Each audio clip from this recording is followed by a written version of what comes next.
पूर्ण परमात्मा पाप कर्म दंड को भी काट सकता है। अभी तक जिस भी संत व महापुरुष से मिले उन्होंने यही बताया कि पाप कर्म फल भोगने से ही समाप्त होगा। वो प्रभु कौन है जो पाप कर्म को काट देता है, वो काल के बंधन से छुड़वा देता है। उसका क्या नाम है, पूजा की विधि क्या है? कृपया अवश्य सुनिए जगत गुरु तत्वदर्शी संत रामपाल जी महाराज के अमृत वचन।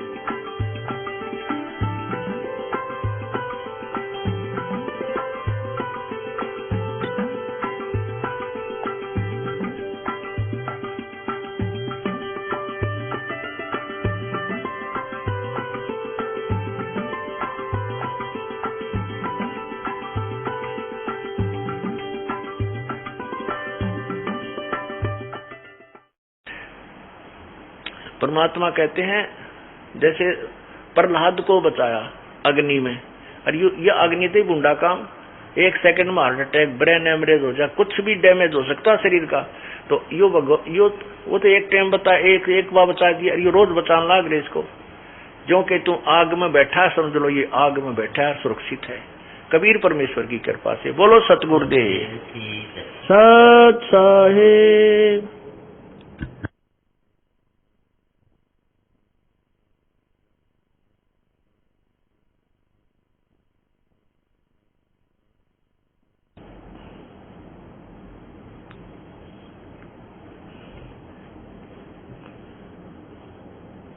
पुण्यात्माओं,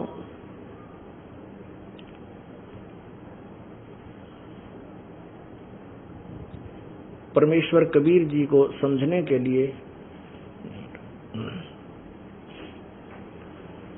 कि परमेश्वर कौन है, वो पूर्ण परमात्मा कौन है, वो पूर्ण परमात्मा कौन है जो सर्व सुखदाई है, सर्व पाप विनाशक है, उसकी क्या स्थिति है, क्या फॉर्म है, वो निराकार है या साकार है,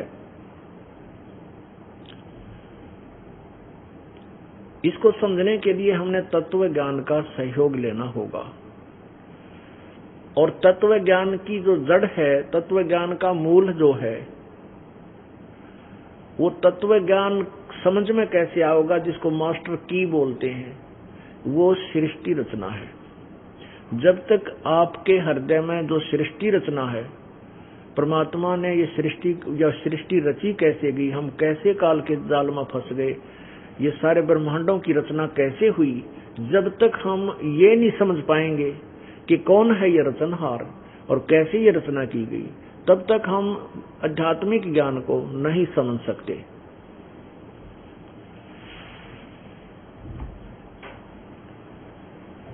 जो सृष्टि रचना के विषय में आपको पहले सत्संग में सुनाया गया, कल के सत्संग में जो सुनाया था, एक मौखिक कथा सुनाई थी उस परम पिता की। उस कबीर परमेश्वर द्वारा बताई गई वो सृष्टि रचना इस दास ने अपने वचनों में, अपने शब्दों में आपको सुनाया।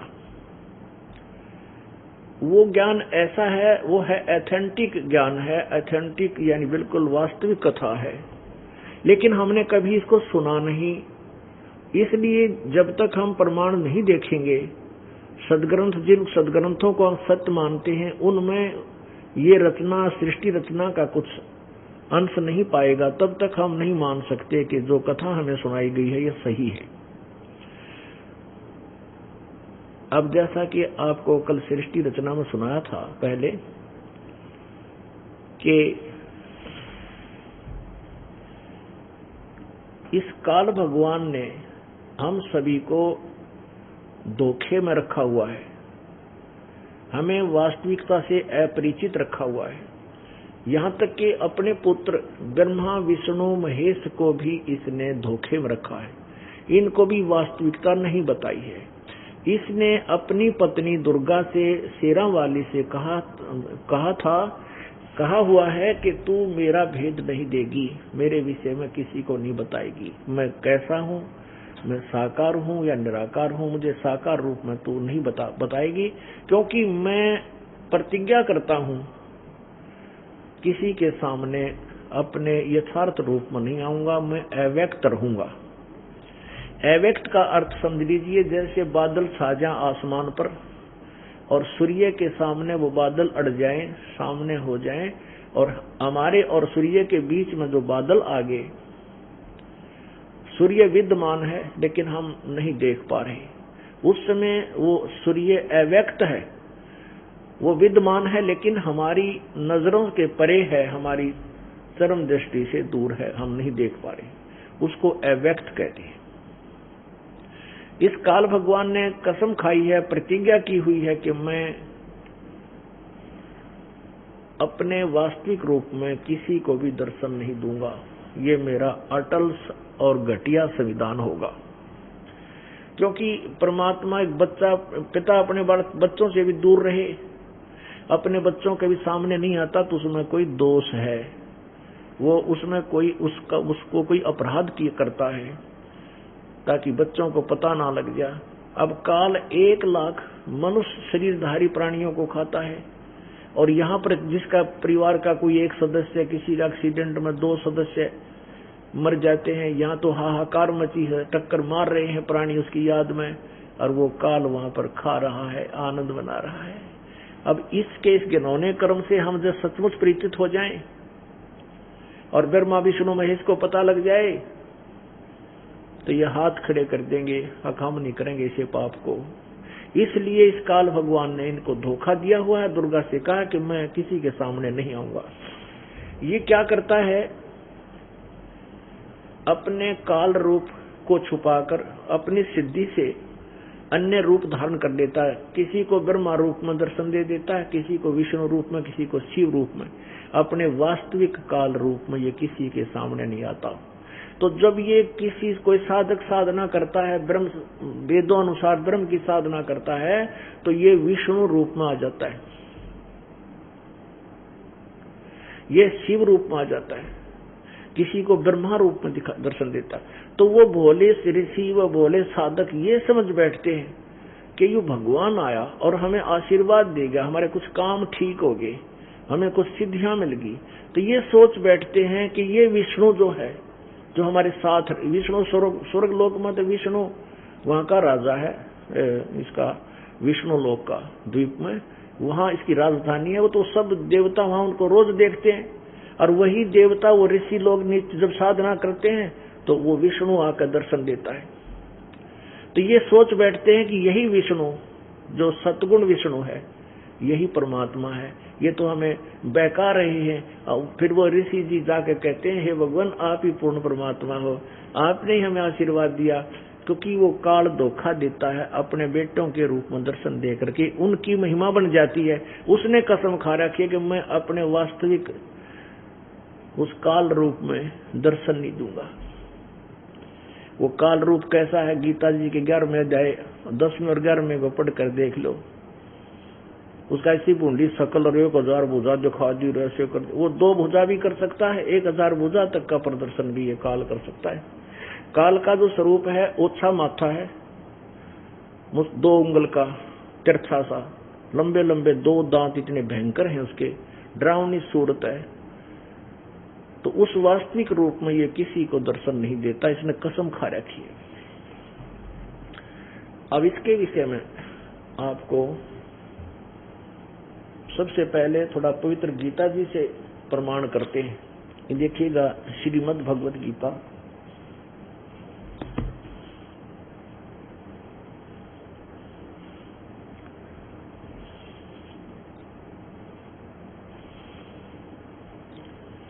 गीता प्रेस गोरखपुर से प्रकाशित है। प्रकाशक एवं मुद्रक गीता प्रेस गोरखपुर, गोविंद भवन कार्यालय, कोलकाता का संस्थान। अब आपको 11वां अध्याय सुनाते हैं। इसमें आपको 10वां और 11वें अध्याय से दिखाते हैं, कुछ प्रमाण करते हैं। क्या करते हैं, कि ब्रह्मा जी ने, ये देखिएगा गीता जी अध्याय नंबर 11 श्लोक नंबर 32, इसमें खुद कह रहा है ये गीता ज्ञानदाता, लोकों का नाश करने वाला बड़ा हुआ मैं काल हूँ, महाकाल नहीं काल हूँ। लोकों का नाश करने वाला मैं बड़ा हुआ महाकाल नहीं, ये काल लिखा संस्कृत में, काल हूँ। इस समय इन लोकों को नष्ट करने के लिए प्रवृत्त हुआ हूँ माने ईब में प्रकट हुआ हूँ। जो प्रतिपक्ष की सेना में सचित योद्धा लोग हैं,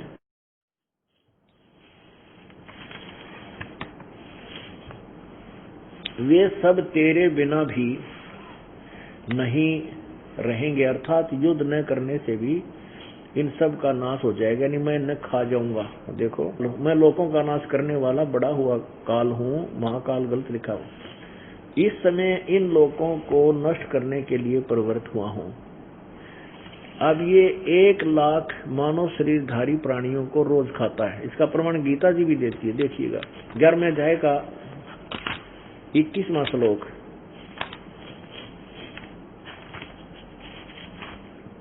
ये देखो,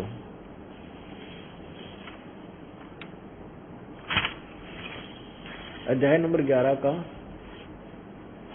श्लोक नंबर 21। अब क्या बता रहा है कि वे ही देवताओं के समूह आप में प्रवेश करते हैं और भयभीत होकर हाथ जोड़कर आपके नाम और गुणों का उच्चारण करते हैं, तथा महर्षि और सिद्धों के समुदाय यानी टोल के टोल कल्याण हो ऐसा कहकर उत्तम उत्तम स्तोत्रों द्वारा आपकी स्तुति करते हैं।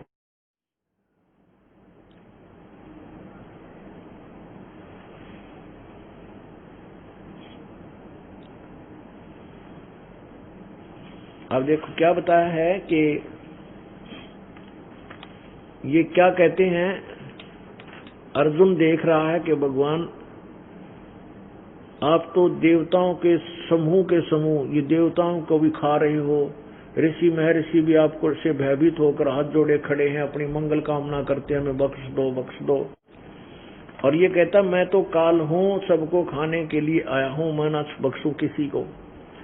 ये तो सिद्ध हुआ कि गीता ज्ञान दाता जो काल है ये ब्रह्म है, ज्योति निरंजन है, ये ब्रह्मा विष्णु महेश का पिता है। ये भी इसमें सिद्ध करूंगा, अपनी पवित्र श्रीमद् भगवद गीता भी इसका प्रमाण देवेगी कि काल से ही उत्पन्न प्रकृति और दुर्गा यानी काल से ब्रह्मा विष्णु महेश की उत्पत्ति हुई है। अब ये प्रमाण हुआ कि ये काल है, और ये कहता है कि मैं किसी को दर्शन नहीं दूंगा, ये मैंने अटल नियम है मेरा। गीता जी अध्याय नंबर 11 के श्लोक नंबर 47-48 में आप देखिएगा। अब देखिएगा गीता जी अध्याय नंबर 11 का और श्लोक नंबर 47। हे अर्जुन, अनुग्रह पूर्वक कृपा करके मैंने अपनी योग शक्ति के प्रभाव से यह मेरा परम तेजो में सबका आदि और सीमा रहित विराट रूप तुझको दिखलाया है, जिसे तेरे अतिरिक्त दूसरे किसी ने पहले नहीं देखा था। पुण्यात्माओं, एक तो इस बात से ये सिद्ध होता है इस श्लोक से कि ये श्री कृष्ण नहीं बोल रहा गीता जी के ज्ञान को, क्योंकि यदि श्री कृष्ण जी बोल रहा होता ये नहीं कहता कि ये मेरा विराट रूप जो मैंने तुझे अब दिखाया है, ये पहले तेरे अतिरिक्त जो वर्तमान तूने देखा पहले किसी ने नहीं देखा, ये नहीं कहता ये शब्द। क्योंकि जब कौरव पांडवों का युद्ध होने की तैयारी में था और आपस में भाई बंटवारा नहीं हो रहा था, श्री कृष्ण जी 3 बार शांति दूत बनकर गए थे। तीसरी बार जब दुर्योधन ने कुवचन कह दिए और भगवान श्री कृष्ण की बात की अवहेलना की, तब श्री कृष्ण जी ने उसको करड़ी सुना दी कि तू अच्छा आदमी नहीं है, तू नाश कराना चाहता है, 5 गांव भी नहीं दे सकता पांडवों को, पूरा राज्य तुझे मिल रहा है, तू व्यक्ति नहीं, तू शैतान है। तो इस बात से दुख मानकर दुर्योधन ने अपने सैनिकों योद्धाओं से कहा कि इस कृष्ण को पकड़ो और कैद में डाल दो। जो ही उनके योद्धा उठे और श्री कृष्ण जी ने अपना विराट रूप दिखाया, जिससे भयभीत होकर के सभी योद्धा लोग वहीं छुप गए इधर उधर भाग लिए और श्री कृष्ण जी वहां से अपनी बाहर निकल गए। तो इससे सिद्ध हो गया कि जो गीता बोलते समय जो विराट रूप दिखाया था वो काल ने दिखाया, ज्योति निरंजन ब्रह्म ने दिखाया। गीता जी का ज्ञान देते समय जो विराट रूप दिखाया वो काल रूप, वो काल ने दिखाया। और कौरव पांडवों का समझौता कंप्रोमाइज कराने के लिए गए थे, उसमें श्री कृष्ण ने अपना विराट रूप दिखाया था। तो वहां अगर ये कृष्ण ही गीता बोल रहा होता तो यहाँ ये नहीं कहता कि तेरे अतिरिक्त पहले ये किसी ने नहीं देखा था, क्योंकि वो तो पांडव देख चुके, कौरव देख चुके थे सारे। यहाँ देखो, फिर देखिए अध्याय नंबर 11 का श्लोक नंबर 47। हे अर्जुन, अनुग्रह पूर्वक मैंने अपनी योग शक्ति के प्रभाव से यह मेरा परम तेजों में सबका आदि सीमा रहित विराट रूप तुझको दिखलाया है, जिसे तेरे अतिरिक्त किसी ने पहले नहीं देखा था। एक तो ये सिद्ध हो गया, ये काल जो है गीता श्री कृष्ण जी नहीं बोल रहे, ये काल बोल रहा। और काल 1000 भुजा का है, ब्रह्मा विष्णु महेश केवल 4 भुजा के हैं। अब दिखाते हैं गीता जी के अध्याय नंबर 11 के श्लोक 46 में, अध्याय 11 का श्लोक नंबर 46। अब अर्जुन कह रहा है कि मैं वैसे ही आपको मुकुट धारण किए हुए और गदा और चक्कर हाथ में लिए हुए देखना चाहता हूं। इसलिए हे विश्वरूप, हे सहस्रबाहो माने 1000 भुजा वाले, सहस्र माने 1000, बाहु माने भुजा वाले, 1000 भुजा वाले आप उसी चतुर्भुज रूप से प्रकट होइए। पुण्यात्मा, ये हमारे जो सदग्रंथ है पवित्र गीता जी एक अनमोल शास्त्र है, लेकिन ये कोड वर्डों में है। इसको तत्वदर्शी संत ही समझा सकता है, जिसपे परमेश्वर कबीर जी की रजा हो। वो रजा इस दास के ऊपर परमेश्वर ने बख्श रखी है। उस प्रभु कबीर जी की दी हुई बुद्धि से ही दास, उन्हीं की दी हुई दृष्टि से दास इन सदग्रंथों को पहचान पाया है और जो आपके सामने समझाया जा रहा है। अब इसमें स्पष्ट हो गया, अर्जुन देख रहा कि सहस्र बाहो ही 1000 भुजा वाले, तू अपने उसी चतुर्भुज रूप में आ जा, क्योंकि अर्जुन उसको विष्णु रूप मान रहा है कि विष्णु के अवतार श्री कृष्ण जी। अब 11वें अध्याय के 46वें श्लोक में आपने देखा अर्जुन कह रहा है, 47 में खुद ये कह रहा है कि मैं बढ़ा हुआ काल हूं और अब इस समय सबको नष्ट करने के लिए, खाने के लिए आया हूं। फिर अर्जुन कह रहा है कि भगवान आप तो देवताओं को भी खा रहे हैं, ऋषि महर्षियों को भी आप खा रहे हो, क्योंकि वो आपके हाथ जोड़ कर आपकी गुणगान करते हैं, मंगल कामना आपसे चाहते हैं, बख्श दो, लेकिन आप उन्हें भी खा रहे हो। ये स्पष्ट करता मैं तो काल हूं, सबको खाने के लिए आया हूं। अब ये काल का वास्तविक रूप है जो उसने दिखाया, और ये उस 1000 भुजा भी दिखा सकता है, ये 2 भुजा भी रख सकता है। और कृष्ण जो विष्णु ब्रह्मा विष्णु और शिव जी हैं, ये 4 भुजा से आगे नहीं दिखा सकते, ये 2 भुजा भी रख सकते हैं और 4 भुजा भी कर सकते हैं, ये इनकी सिद्धियां होती हैं। अब ये वास्तविक काल रूप काल कहता मैं किसी भी साधना से मैं किसी को प्रकट नहीं होऊंगा, किसी को दर्शन नहीं दूंगा, मैं नहीं मिलूंगा। यानी वेदों में वर्णित विधि से ब्रह्म की प्राप्ति भी नहीं है और ब्रह्म तक की साधना ही वेदों में लिखा है। जैसे ओम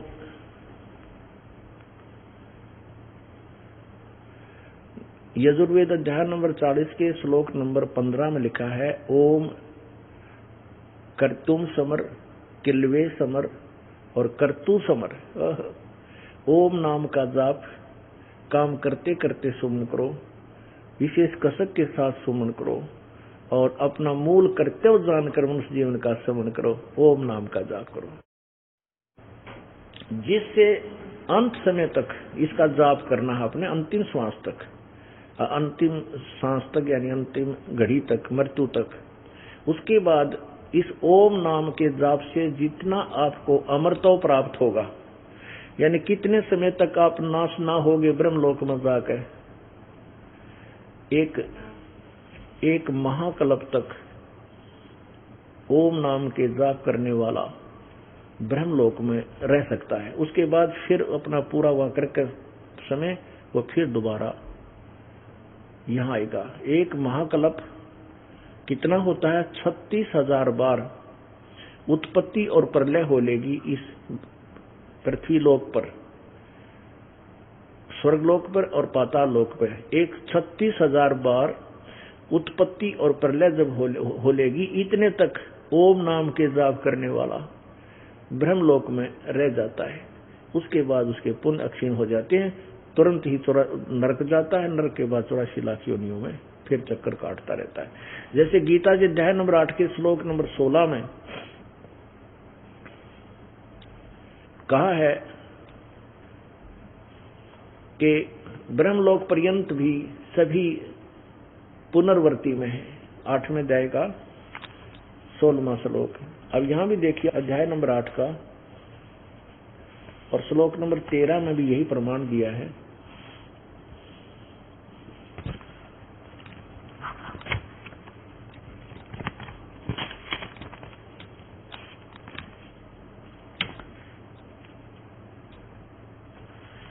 तेरह में यही प्रमाण दिया है, ये 13 है।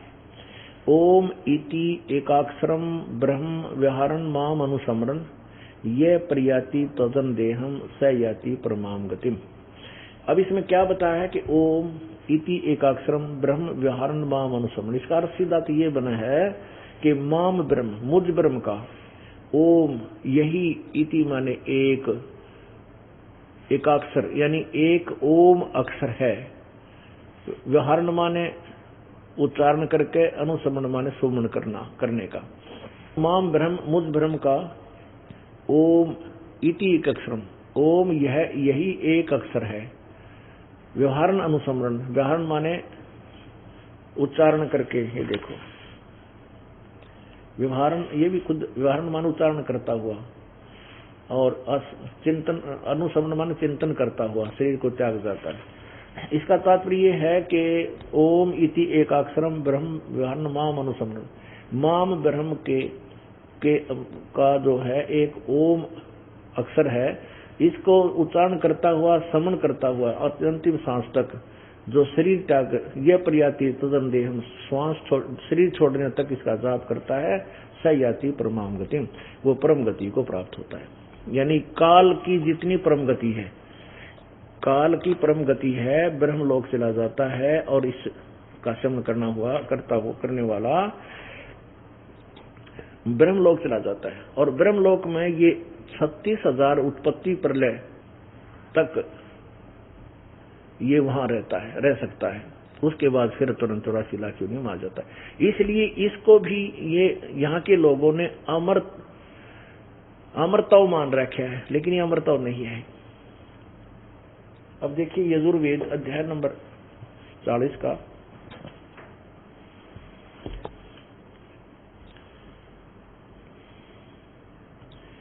ये कहां से, और ये प्रकाशक है सार्वदेशिक आर्य प्रतिनिधि सभा 2/5 महर्षि दान भवन, रामलीला मैदान, नई दिल्ली।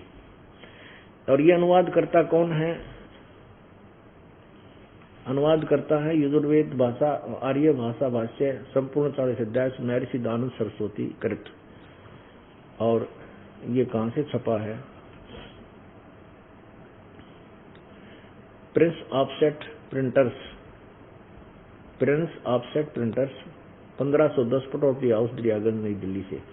अब इसमें महर्षि दानंद जी ने इसका अनुवाद कर रखा है 40वें अध्याय के 15वें श्लोक का। ये देखो वायु, ये है यजुर्वेद 44वां अध्याय, 44वां माने चौथा, 40वां अध्याय, और ये है 15वां मंत्र। वायुर अनिलम अमृतम यत इदम भस्मांतम शरीरम ओम करतो समर, ओम किलवे समर, ओम करतो समर, किलवे समर, करतुम समर, करतुम समर। अब देखो क्या कहा है, इन्होंने अनुवाद कैसे किया है कि कर्म करने वाले जीव तू शरीर छूटते समय ओम इस नाम वाच्य ईश्वर को स्मरण कर। स्वामी जी कहना चाहते हैं कि ओम मंत्र का जाप नहीं करना, लेकिन जिसका ओम नाम है, जिसका ओम नाम है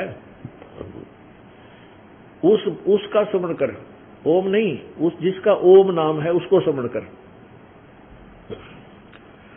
जबकि इसका अर्थ ये दास बताएगा आपको। कर्म करने वाले जीव तू शरीर छूटते समय ओम इस नाम वाच्य, इस नाम वाले ईश्वर को स्मरण कर तो माने कर्म करने वाले। ये ध्यान रखना, जो दास बताएगा फिर आपको समझ में आ जाए, क्योंकि हमने इनको महर्षि और विद्वान मान रखा है। किलवे माने अपने सामर्थ्य के लिए परमात्मा और अपने स्वरूप का, समर माने समरण कर, कर्तम अपने किए का समरण कर। इस संसार का वायु धनजादि रूप वायु, अनिलम कारण रूप वायु को, कारण रूप वायु, अमृतम अविनाशी कारण को धारण करता, अथ इसके अनंतर इदम यह शरीरम नष्ट होने वाले सुखादि का आश्रय शरीर, भस्मांतम अंत में भस्म होने वाला होता है। ऐसा जानो। देखी साडंगा के रखा है इसने, गोबर के रखा है, ना कुछ करना आया ना कुछ इसका सिर पैर के अर्थ में ना इसका।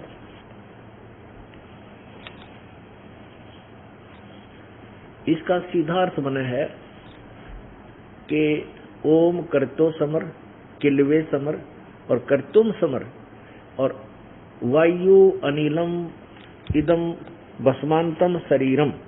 जब शरीर छोड़कर तेरा शरीर का अंत होगा, उस समय तुझे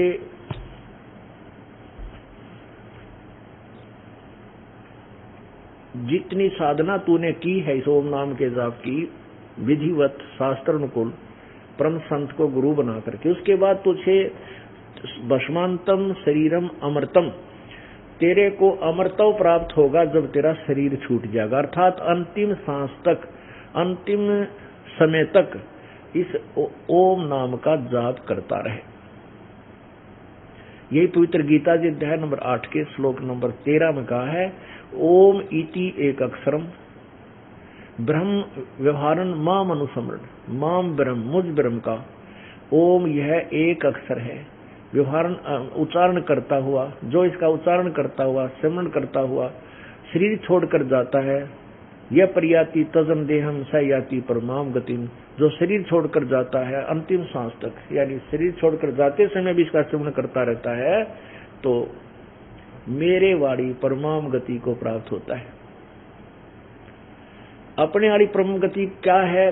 गीता अध्याय नंबर 7 के श्लोक नंबर 18 में अपनी गति को अनुत्तम कहा है कि ये ज्ञानवान ज्ञानी पुरुष जो चौथे नंबर के हैं, उन चारों में से आरत, अर्थार्थी, जिज्ञासु और ज्ञानी, यो ज्ञानी आत्मा है तो उद्धार, लेकिन इनको तत्वदर्शी संत ना मिलने से ये मेरे वाली ही अनुत्तम साधना में लीन रहे।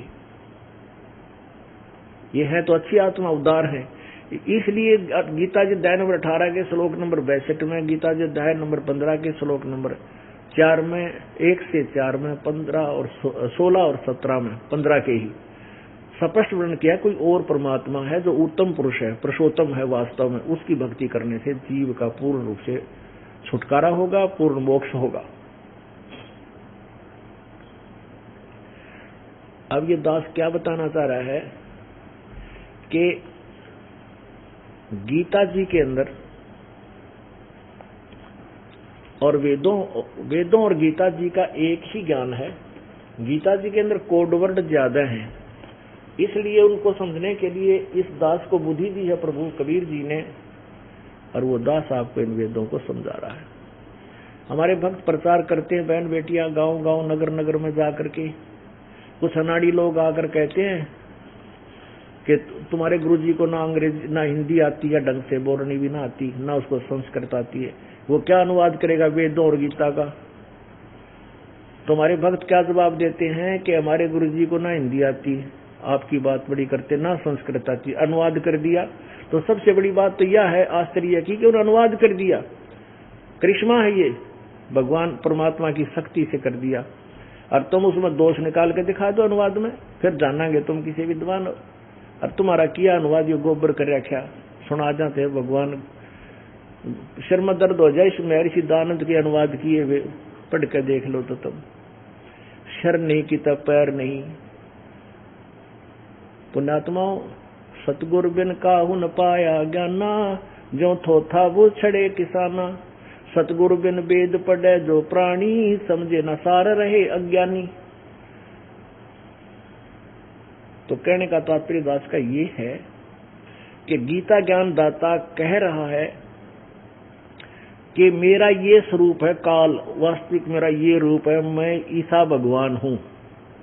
ये साकार रूप है मेरा, वास्तविक में ये मेरा वास्तविक रूप है।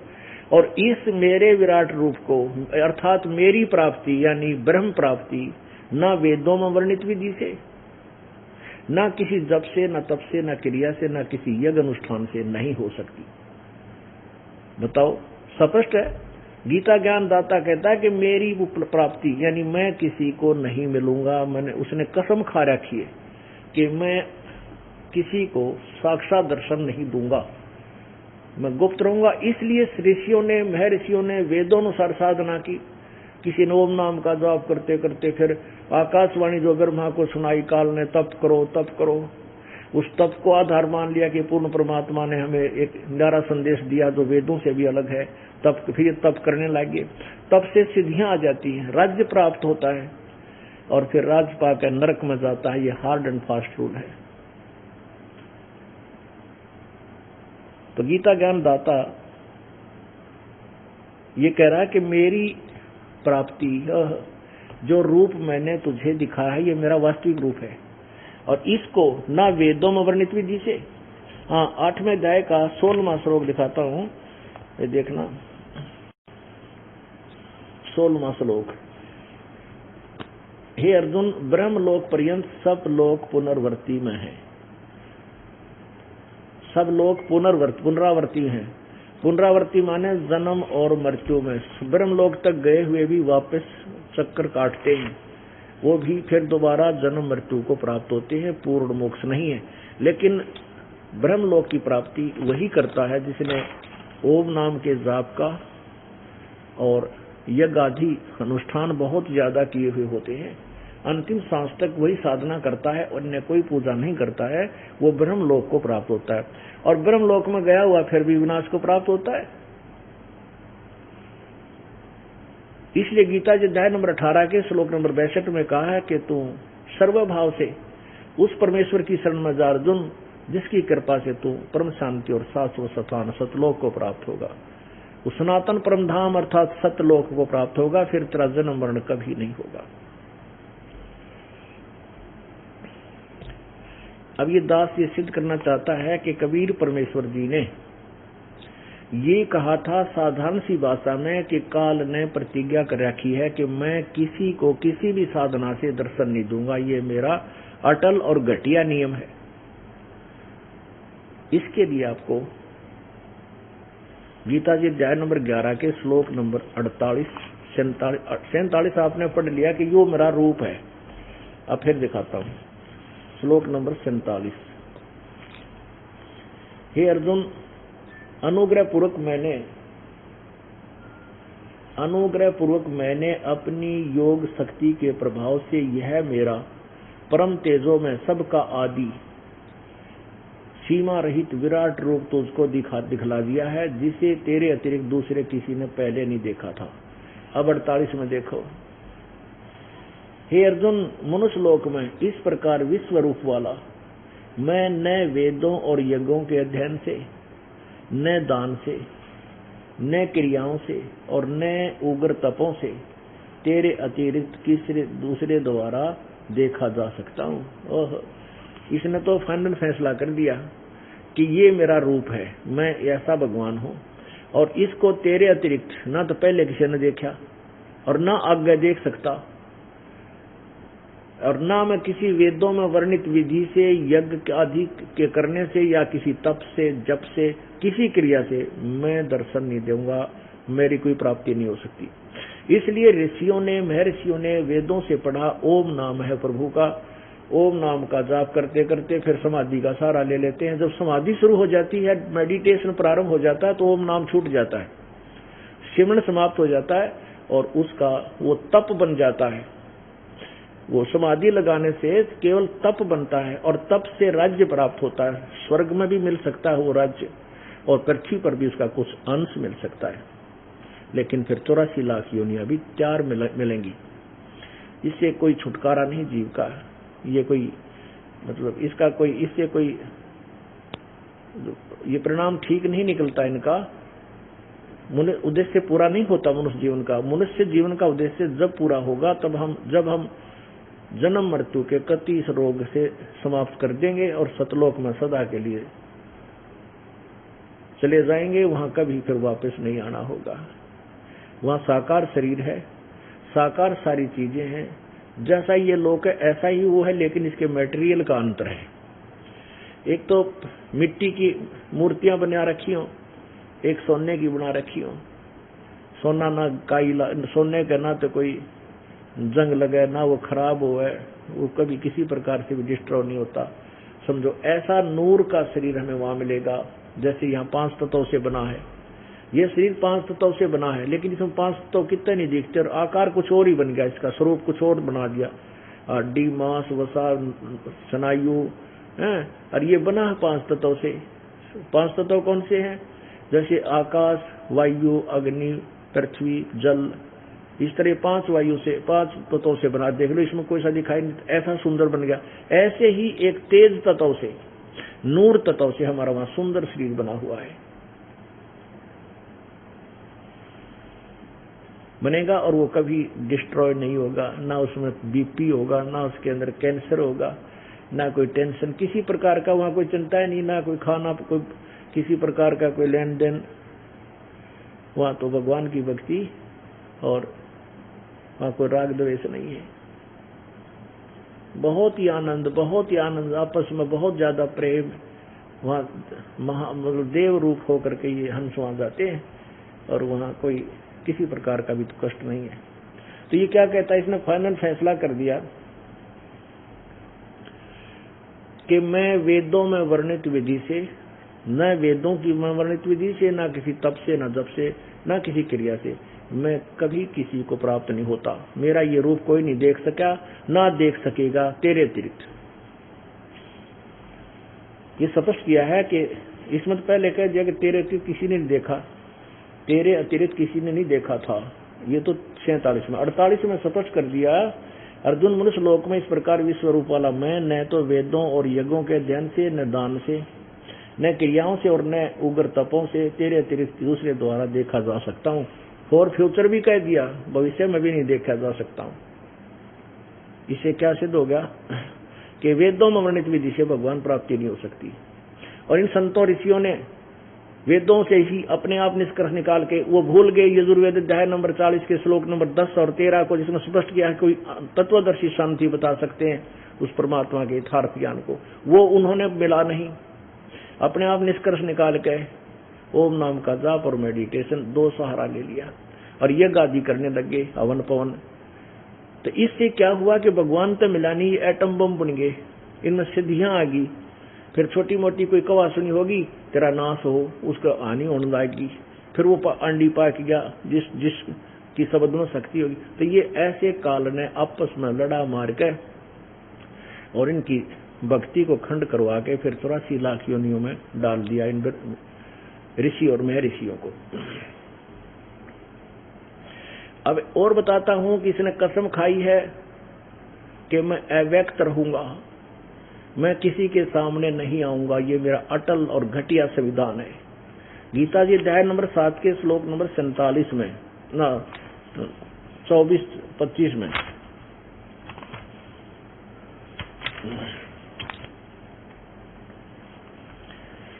देखिए, अध्याय नंबर 7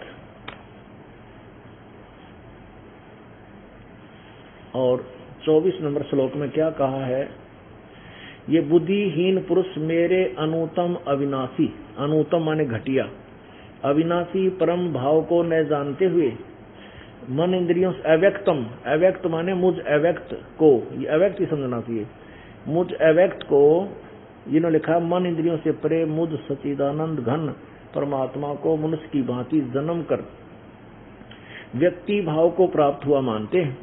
अब ये गीता ज्ञान दाता कह रहा है कि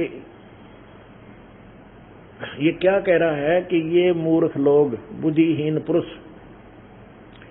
मुझे कृष्ण मान रहे हैं। मैं कृष्ण नहीं हूं, मैं आम व्यक्ति की तरह मां किसी औरत से जन्म नहीं लेता, मैं अव्यक्त हूं। अव्यक्त माने छुपा हुआ, मन इंद्रियों से परे, यानी मुझे नहीं देख सकते तुम। मैं मुझ अव्यक्त को ये अव्यक्तम व्यक्ति मनुष्य कृष्ण मान रहे हैं, मैं कृष्ण नहीं हूं। नहीं, कृष्ण ये बात थोड़ा कहता मैं जन्म नहीं लेता हूं, तो उसको जन्म लिया है उसने, उसका माँ है, उसका पिता है, सामने खड़ा है, ये नहीं कह सकता मैं अब आया हूं। अब देखना, फिर देखो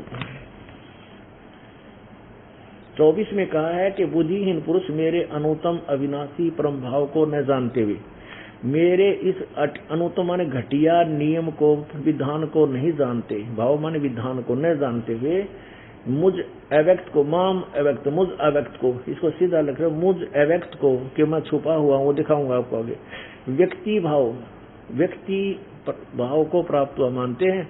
व्यक्ति मुझे कृष्ण मान रहे हैं, मैं कृष्ण नहीं हूं। आगे देखो 25 में कमाल कर दिया।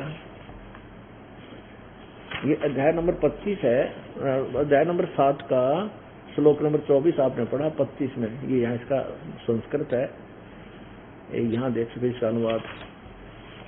अपनी योग माया से छिपा हुआ मैं, अव्यक्त का मतलब है मैं छुपा हुआ हूँ, यानी है ये कहीं पर लेकिन छुपा हुआ है, वो अपनी योग माया से छुपा, मैंने हमें दिखाई नहीं देता। जैसे बादल आगे सामने, तो बादलों की छाया से, उसकी योग माया से हम सूर्य को नहीं देख पा रहे। तो ये कहता मैं अपनी योग माया से छिपा हुआ हूँ, है तो साकार, अब मैं कहीं दूर बैठा हूँ। ये देखो, मैं अपनी योग माया से छिपा हुआ, मैं सबके प्रत्यक्ष नहीं होता, मैं किसी के सब यानी किसी के भी सामने नहीं आता। यह अज्ञानी सज्जन समुदाय मुझ जन्म रहित अविनाशी परमेश्वर को नहीं जानता, अर्थात मुझको जन्मने मरने वाला समझता। कहने का भाव ये है इसका,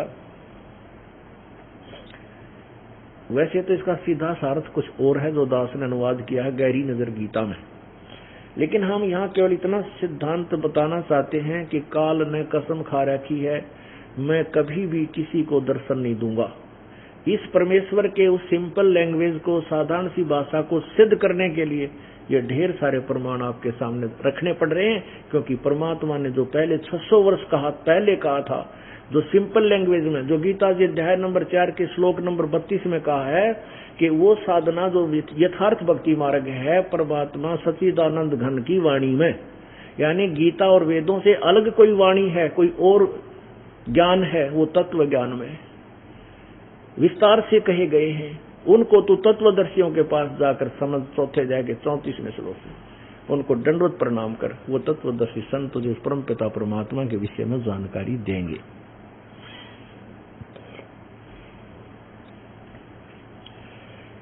अब ये बात सिद्ध करने के लिए जो परमात्मा ने 600 वर्ष पहले अपनी सिंपल लैंग्वेज में, अपनी वाणी में, परमेश्वर वाणी की वाणी में, यानी सच्चिदानंद घन कबीर जी की वाणी में जो लिखा था, आज वेद और पवित्र गीता जी उसको सेकंड कर रहे हैं, उसका समर्थन कर रहे हैं। इससे सिद्ध हुआ कि जो संस्कृत के ज्ञाता थे वो अविद्वान थे, जो केवल एक अक्षर ज्ञान जानते थे, उनको वेद और गीता के विषय में, पुराणों के विषय में कह का भी पता नहीं था, वो अविद्वान थे। और कबीर परमात्मा विद्वान थे। केवल एक भाषा के जानने मात्र से विद्वान नहीं हो जाता। अब ज्ञान से तात्पर्य है वही ज्ञान एक साधारण लैंग्वेज में हो। आपका एक बहुत सुंदर घड़ा रखा हो, कोरा घड़ा, बिल्कुल चमकीला, उसके ऊपर चित्र चात्र सुंदर बना रखे हो, चित्रकारी कर रखी है, उसमें जल है नहीं, उसमें जल है नहीं, और एक बूंदा सा घड़ा, यानी चित्रकारी भी उसकी खत्म हो रही हो, पुराना सा घड़ा हो और उसमें शीतल जल भरा हो, आपको प्यास लगी है, तो आप किसको देखोगे? पहले तो चित्रकारी वाले घड़े में देखोगे उसमें जल नहीं है, और दूसरा देखोगे उसमें जल है तो उस जल को पीकर अपनी प्यास बुझाओगे। तो आपको वो प्राणदाता वस्तु उस बिना चित्रकारी वाली घड़े में मिल गई, तो वो चित्रकारी वाले खाली पड़ा, उसमें गोबर भर रखा हो तो उसने के फूकेंगे। तो कहने का भाव यह कि संस्कृत भाषा के जानने वालों ने गीता और वेदों का नाम लेकर जो अपने द्वारा अनुभव लिख करके वो बुक बना दी और उस पर लिख दिया ये वेदों के द्वारा के आधार से लिखा है, और उसमें भर रखा गोबर सारा डंगा, वेदों के विरुद्ध सोच है जिसकी लिखी हुई है, तो वो विद्वान थे या अविद्वान? वो अविद्वान थे। और कबीर परमेश्वर जिसने कभी संस्कृत पढ़ा नहीं, जिसने कोई भाषा पढ़ी नहीं, अक्षर ज्ञान नहीं था, उनको पूर्ण आध्यात्मिक ज्ञान था, वो विद्वान है। यजुर्वेद अध्याय नंबर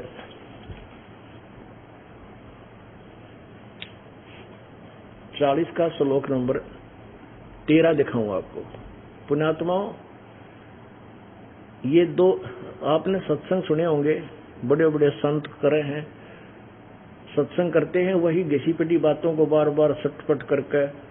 एक राजा था, उसका 2 लड़के थे, उसको एक मर गया, रानी भी नो हो गया, राज्य का राज चला गया, छोटा लड़कन फिर राज मिल गया। देख परमात्मा की कृपा, अरे नाश हो, जो भगवान की गया था उनका सारा नाश हो लिया, और फिर राज मिल गया, 10, 15, 20 वर्ष धक्के खा के उसी को। तो कहने का भाव ये है कि ये कथा तो निरी सुनने को आपको मिली, लेकिन ये मूल ज्ञान, तत्व ज्ञान से आप परिपूर्ण नहीं होगे, तब तक आप भक्ति पर ना रुक सकते ना कर सकते, क्योंकि कोई ना कोई आपको भ्रमित कर डालेगा। तो ये दास चाहता है कि आपको इतना रंग दो इस रंग में कि आपके सामने ब्रह्मा विष्णु आकर भी अगर वार्ता करें तो वो फिट्टे मुंह होकर जाएंगे, आपके सामने बोल नहीं सकते, उनको ज्ञान ही नहीं है। अब ये शब्द जो दास कहता है, पहली बार तो खटकेंगे आपको, अकाथा मूर्खियों, संत ब्रह्मा विष्णु महेश को भी कहता ज्ञान नहीं, मैं नहीं कहता, उनकी हिस्ट्री शीट बता रही है, उनके द्वारा अपना अनुभव लिखा गया पुराणों में, वो बता रहा है, वो भी आपको दिखाऊंगा। अब पहले यजुर्वेद क्या कहना चाहता है कि कोई तो जिसने अक्षर ज्ञान है विद्या के आधार पर उसको विद्वान बता देते हैं, और जिसको अक्षर ज्ञान नहीं है उसको अविद्वान कह देते हैं। नहीं, विद्वान और अविद्वान की परिभाषा भी वो तत्वदर्शी संत, उनसे पूछो, वो बताएंगे विद्वान कौन होता है। अब देखिएगा यजुर्वेद, वही यजुर्वेद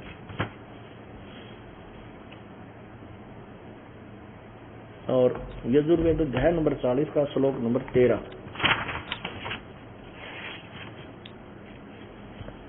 ये देखो,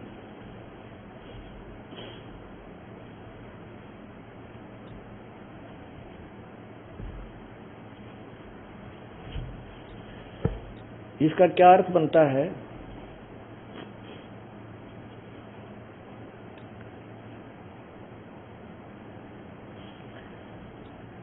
ये है विद्या अन्यथा अविद्या। इन्होंने क्या अनुवाद किया है? अन्यत आहो विद्याया अन्यत आहो अविद्याया इति श्रुणुम धीराणाम ते न विचक्षरे। अब इसका क्या अर्थ बनता है कि हे मनुष्यों, जो विद्वान लोग न हमारे से विचक्षरे माने व्याख्या पूर्वक कहते हैं। कौन? विद्याया, पूर्वोक्त विद्या का, यानी इसका यहां से शुरू होता 12 से, ये देखो 12 से इसका शुरुआत होती है। जो मनुष्य अविद्यम नित्य में नित्य, अशुद्ध में शुद्ध, और दुख में सुख, और आत्मा अनात्मा, शरीर आदि में आत्म बुद्धि रूप अविद्या का, उसकी अर्थात ज्ञान आदि गुण रहित कारण रूप परमेश्वर से भिन्न बड़ जड़ वस्तु की उपासना करते हैं, ते अंधतम दृष्टि के रोकने वाले अंधकार और अत्यंत अज्ञान को प्रशांति प्राप्त होते हैं।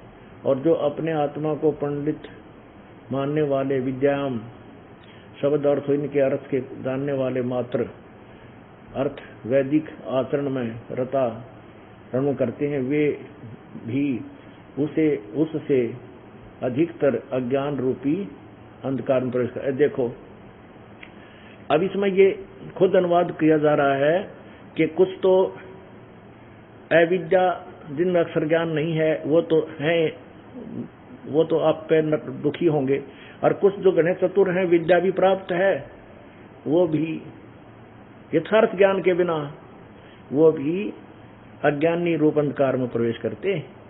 जिनको अक्षर ज्ञान है वह भी नरक में जाते हैं, जिनको तत्व ज्ञान नहीं, यथार्थ भक्ति मार्ग नहीं। अक्षर ज्ञान माने एक भाषा का ज्ञान होना। इसी के अनुवाद में फिर पढ़ लो 15वें अध्याय का, ये 4440वां अध्याय है, ये 12वें से आप पे लिखा है इसने अनुवाद। जो मनुष्य अविद्याम अनित्य और नित्य, अशुद्ध और शुद्ध, दुख में सुख और अनात्मा शरीर आदि में आत्म रूप बुद्धि अविद्या उसकी अर्थात ज्ञान आदि गुण रहित कारण रूप परमेश्वर से भिन्न जड़ वस्तु की उपासना करते हैं।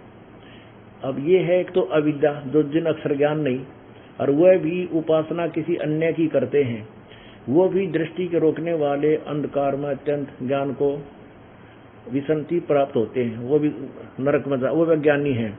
और जो अपने आत्मा को पंडित मानने वाले यानी विद्वान, जो ब्राह्मण कहलाते हैं, विद्वान कहलाते, विद्याम शब्द अर्थ और उनके संबंध के जानने वाले मात्र अवैधिक आचरण में रता रमण करते हैं, वे भी उससे अधिकतर अज्ञान रूपी अंधकार में प्रवेश करते हैं। अब क्या बताया है कि मान ले किसी ने यजुर्वेद कह रहा है और इसने भी कुछ लागता अनुवाद कर दिया है, लेकिन घुमा रखा है। इसमें इसका सीधा सा अर्थ है कि जिनको तत्व ज्ञान नहीं,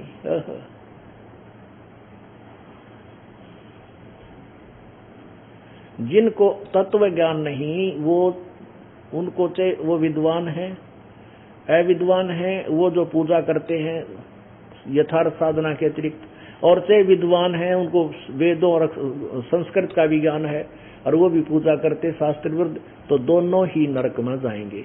अब 15वें अध्याय 40वें अध्याय के 12वां श्लोक आपने पढ़ा, 13वें मंत्र में कहा है कि अविद्या, विद्वान और अविद्वान, यानी जिसको तुम विद्वान कहते हो,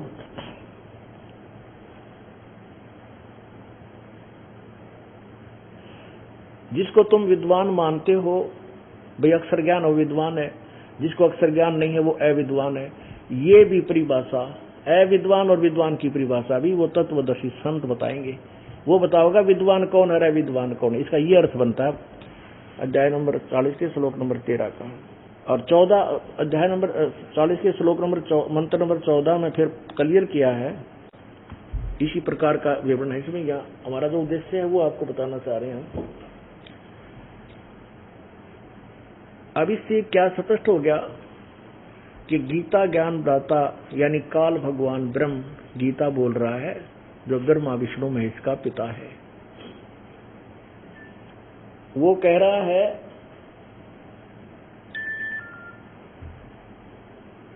कि मेरा एक अटल घटिया नियम है, मैं कभी किसी के सामने अपने यथार्थ रूप में नहीं आता, यथार्थ जो मेरा स्वरूप है उसमें नहीं आता। और ये मूर्ख लोग मुझे कृष्ण मानते हैं, मैं कृष्ण मान रहे होंगे, मैं कृष्ण नहीं, मैं तो बड़ा हुआ काल हूँ और मैं अपनी योग माया से छुपा रहता हूँ, मैं सबके प्रगट सामने प्रगट नहीं होता। ये तो मैंने अनुग्रह करके तेरे को दिखाया है ये रूप, किसी भी वेद साधना से, किसी जप से, तप से या वेदों के पाठ से, अध्ययन में जैसे वो बना रखा है एक गायत्री मंत्र, ओम भूर्भुवः स्वः तत्सवितुर्वरेण्यं भर्गो देवस्य धीमहि धियो यो न प्रचोदयात्। ये हम भी गोट्या करते पहला, कहते हैं इससे भी कुछ मिलने वाला नहीं है, क्योंकि ये तो ओम शब्द है ही नहीं इसके साथ। ओम शब्द गायत्री मंत्र जो बना रखा है नाड़िया ने, उसके साथ ओम शब्द लगाना परमात्मा की बेइज्जती करना उस पूर्ण ब्रह्म की, क्योंकि वेदों में गुणगान उस परम पिता के बारे में किया हुआ है। ये यजुर्वेद अध्याय नंबर 36 का मंत्र नंबर 3 है, ये एक श्लोक है, मंत्र है। और एक मंत्र को बार बार पढ़ने से, बार बार रिपीट करने से क्या हासिल होगा? लुआले रे बिजली तेरे प्रकाश कर देगी, लुआले रे बिजली प्रकाश कर देगी, तेरी मोटर चला देगी, तेरा पानी काट देगी। अब न्यू कहें जा, उसने 1000 बार कह ले, उसका श्लोक बना ले, एक राग उसका शब्द बना ले, क्या बिजली भी? वो तो बिजली के गुण हैं, लेकिन वो कनेक्शन लेना, बिजली से प्रकाश प्राप्त करना, वो विधि अलग है, प्रोसीजर न्यारा है। वहां जाओ बिजली वाले महकमे के दफ्तर में, ऑफिस में जाओ, उनसे जानकारी लो कैसे कनेक्शन मिला है, फिर जैसे वो फॉर्मेलिटी बताओ, सारे कागज पूरे करो, पैसे जमा कराओ, कनेक्शन मिल गया। फिर वो जो गुण रोज कहा करते, ले ले रे बिजली, कनेक्शन ले ले तेरा बिजली आ जाएगी, प्रकाश हो जाएगा, मोटर चलेगी, आटा पीसेगी। अब उसको कहता कहता रहे और वो प्रोसीजर ना अपनावे, क्या लाभ होगा? व्यर्थ। ऐसे ही यजुर्वेद अध्याय नंबर 36 का मंत्र नंबर 3 है यू यजुर्वेद का, जिसको गायत्री मंत्र ओम और ला दिया गया परमात्मा के साथ। ये परमात्मा की महिमा, पूर्ण ब्रह्म की, उसका नाम अलग है, और उसका आगे ओम लगा देना राष्ट्रपति के सामने, और आगे मुख्यमंत्री ला दे कोई, है तेरा गजब हुई है। उन्हें गड़ा कितना लताड़ेंगे लोग, तो नकल है। राष्ट्रपति के सामने मुख्यमंत्री जी फलाना, ये कोई बात हुई? ओम शब्द नहीं लगाना था इसके साथ। ये तो ऐसा कर दिया जैसे किसी चतुर ने मोटरसाइकिल के पिस्टन के साथ एक नट वेल्ड कर दिया छोटा सा, और कहा देखो अब कितना मजबूत बनेगा, बड़ा वर्क, अच्छा वर्क करेगा। वो तो बैठा दिया, वो तो कंपनी ने बना रखा था पिस्टन उसके अकॉर्डिंग, वो तो तेने काम बिगाड़ दिया। अब देखो यजुर्वेद अध्याय नंबर 36 का, ये उन्हीं के द्वारा अनुवादित है, महर्षि दानंद द्वारा, और इसका अध्याय नंबर 36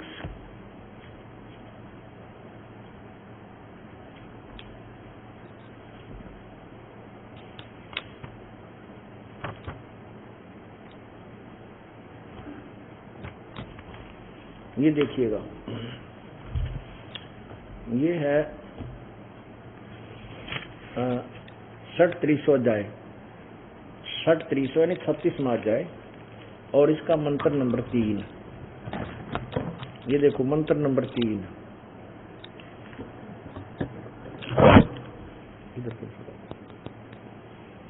ये है मंत्र नंबर 3। ये यहां से प्रारंभ होता है, भूर भवय, ये देखो भूर भवय सवय तत्सवितुर्वरेण्यम भर्गो देवस्य धीमहि धियो यो न प्रचोदयात्। इसमें ओम शब्द नहीं है, ये वास्तविक वाक्य है, वास्तविक मंत्र है। इसका अनुवाद क्या किया स्वामी जी ने, ये देखो, हे मनुष्यों, जैसे हम लोग भू कर्मकांड की विद्या, भू है उपासना कांड की विद्या, और सवय ज्ञान कांड की विद्या जो संग्रह पूर्वक पढ़ के यह जो हमारी धारणवती बुद्धियों को प्रेरणा करे, उस कामना के योग्य समस्त ऐश्वर्य के देने वाले परमेश्वर के उस इंद्रियों से न ग्रहण करने योग्य प्रोक्ष सब दुखों के नाशक तेज स्वरूप का ध्यान करें, वैसे तुम लोग भी इसका ध्यान करो। अब क्या लिखा है? भू माने कर्म कांड की विद्या, भुआ माने उपासना कांड की विद्या, सव माने ज्ञान कांड की विद्या को संग्रह पूर्वक पढ़ के और हमारी धारणावती बुद्धियों को प्रेरणा करे। अब ये वास्तविक आपको ये दिखाना चाहता है दास के ये जो भूर भव सवय का गायत्री बना रखा था, यजुर्वेद अध्याय नंबर 36 का मंत्र 3 है, और एक इसका वास्तविक अर्थ कुछ और है। स्वामी जी जो थे दयानंद जी, ये तो कति भट्ठा पठान पर लाग रहे थे, इन्होंने सत्यार प्रकाश में इसी मंत्र ओम भूर भव का जो अनुवाद किया है वो कुछ और तरह का कर रखा है, पता नहीं क्यों क्यों लिख रखा उसके अंदर। वो किसी की कॉपी करी है इसने, पहले किसी ने कर रखा होगा उसकी, और अब इसने जब अनुवाद किया इस समय यूं कर रखा, कर्म का भू माने कर्म कांड की विद्या, ज्ञान कांड की विद्या, फलान कांड की विद्या, कर्म कांड की विद्या, ये पढ़ करने के फिर भगवान प्राप्ति करो, उसका ध्यान करो, और उसमें कुछ और कर रखा है। सत्यार प्रकाश में आपको दिखाएंगे समय आने पर। तो ये दास ये कहना चाहता है कि किसी एक मंत्र का जाप करते हैं, यानी वेदों के अध्ययन से जैसे गीता जी अध्याय नंबर 11 के श्लोक 48 में कहा है कि मैं ना तो वेदों और यज्ञ के अध्ययन से, वेदों के पढ़ने मात्र से या यज्ञों के करने से, और ना किसी तप से, ना जप से, ना किसी क्रिया से मैं किसी के सामने प्राप्त नहीं होऊंगा, दर्शन नहीं दूंगा। आगे गीता जी अध्याय नंबर 11 के श्लोक नंबर 49, 50, 51, 52 में फिर लिखा है कि मैं अपनी कृपा से और मेरे में प्रवेश होने के लिए शक्य हूं, उनके लिए प्राप्ति नहीं है मेरी, लेकिन अपनी कृपा से मैं किसी किसी को अपना ये स्वरूप दिखा सकता हूं, जैसे ब्रह्मा विष्णु, और वो भी दूसरे रूप में, अन्य रूप में, चतुर्भुज रूप में।